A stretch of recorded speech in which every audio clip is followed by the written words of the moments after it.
ಹಿಂದೆಲ್ಲ ನಿಂತವರು ಸ್ವಲ್ಪ ಸಹಕಾರ ಕೊಟ್ಟ ಕೆಳಗಡೆ ಬರಬೇಕು. ಯಾಕಂತಂದ್ರೆ ಇನ್ನೂ ಕೆಲವೊಂದು ನಾಯಕರನ್ನ ವೇದಿಕೆ ಮೇಲೆ ಕರಿಬೇಕಾಗೈತಿ. ಆ ಕಾರಣಕ್ಕಾಗಿ ತಮ್ಮಲ್ಲಿ ವಿನಂತಿ ಪೂರ್ವಕವಾಗಿ ನಾವು ಕೇಳಿಕೊಳ್ತೇವೆ.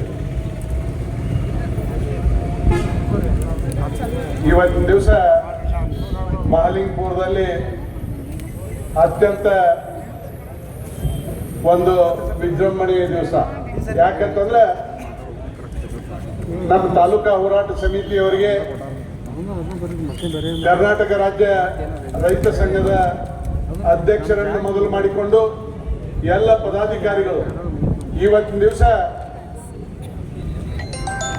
ನರಗುಂದ ರೈತರ ಹುತಾತ್ಮ ದಿನಾಚರಣೆಯ ಸವಿ ನೆನಪಿಗಾಗಿ ರೈತರ ಹುತಾತ್ಮ ದಿನಾಚರಣೆಯನ್ನ ಮಾಲಿಂಗಪುರದಲ್ಲಿ ನಾವು ತಾಲೂಕಾ ಹೋರಾಟ ಮಾಲಿಂಗಪುರದವರಿಗೆ ಬೆಂಬಲಾರ್ಥವಾಗಿ ಇವತ್ತಿನ ದಿವಸ ಮಾಲಿಂಗಪುರದಲ್ಲಿ ರೈತ ಹುತಾತ್ಮ ದಿನಾಚರಣೆಯನ್ನ ಇಟ್ಕೊಳ್ಳೋಣ ಅಂತಂದಾಗ ಬಹುಶಃ ಯಾವ ಒಂದು ಕೆಲಸ ಕಾರ್ಯಗಳನ್ನು ಮಾಡಬೇಕಾಗಿತ್ತಂದ್ರೆ ಅಥವಾ ಇಂಥ ಸ್ಮರಣೀಯ ಕಾರ್ಯಕ್ರಮ ಇದು. ಯಾಕಂತಂದ್ರೆ ರೈತ ಸಂಘಟನೆ ಹೋರಾಟಗಳಾಗಿರ್ಬೋದು, ಇನ್ನೂ ಯಾವುದೇ ಸಂಘಟನೆ ಹೋರಾಟಗಳಾಗಿರ್ಬೋದು, ಬಹುಶಃ ಇದನ್ನ ಬಹಳ ಪ್ರಾಮಾಣಿಕತನದಿಂದ ನಿಸ್ವಾರ್ಥದಿಂದ ಸಮಾಜದ ಒಳಿತಿಗಾಗಿ ಮಾಡುವಂತ ಕೆಲಸ ಇದು. ಯಾಕಂತಂದ್ರೆ ಯಾರು ಇದರಲ್ಲಿ ವೈಯಕ್ತಿಕ ಅನುಕೂಲ, ನಮಗೇನಾರೇ ಲಾಭ, ಏನಾರೇ ಆಕ್ಕತಿ ಅನ್ನುವಂಥ ವಿಚಾರಗಳನ್ನು ನಾವು ಇಟ್ಕೊಳ್ಳಾರ್ದ ಸಮಾಜದ ಏಳಿಗೆಯ ಸಲುವಾಗಿ, ರೈತಾಪಿ ವರ್ಗದ ಜನರ ಏಳಿಗೆಯ ಸಲುವಾಗಿ ರೈತ ಸಂಘಟನೆಯವರು ಪ್ರಾಮಾಣಿಕವಾಗಿ ಇಲ್ಲಿಯವರೆಗೆ ಏನು ಹೋರಾಟವನ್ನು ಮಾಡ್ಕೊತ ಬಂದಾರೋ, ಬಹುಶಃ ಈ ಹೋರಾಟದಲ್ಲಿ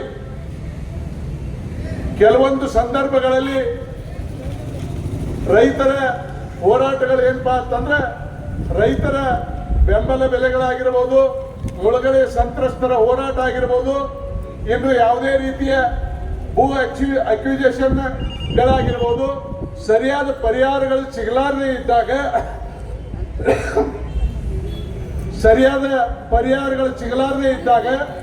ರೈತರ ಬೆಳೆದ ಬೆಳೆಗಳಿಗೆ ಸರಿಯಾದ ಬೆಲೆಗಳು ಸಿಗಲಾರದೆ ಇದ್ದಾಗ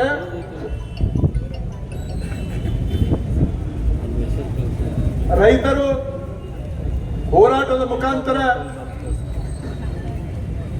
ತಮ್ಮ ಹಕ್ಕನ್ನು ಕೇಳಿದಾಗ ಆಳುವ ಸರ್ಕಾರಗಳು ನಿರ್ದಾಕ್ಷಿಣ್ಯವಾಗಿ ರೈತರ ಮೇಲೆ ಕೆಲವೊಂದು ಸಲ ಗೋಳಿಬಾರುಗಳನ್ನು ಮಾಡಿದಾಗ ಅಲ್ಲಿ ಹುತಾತ್ಮರಾದ ರೈತರ ಪರಿಸ್ಥಿತಿಯನ್ನು ನಾವು ವಿಚಾರ ಮಾಡಿದಾಗ ಬಹುಶಃ ಅವರು ಯಾವುದೇ ಆಶೆ ಆಕಾಂಕ್ಷೆಗಳನ್ನು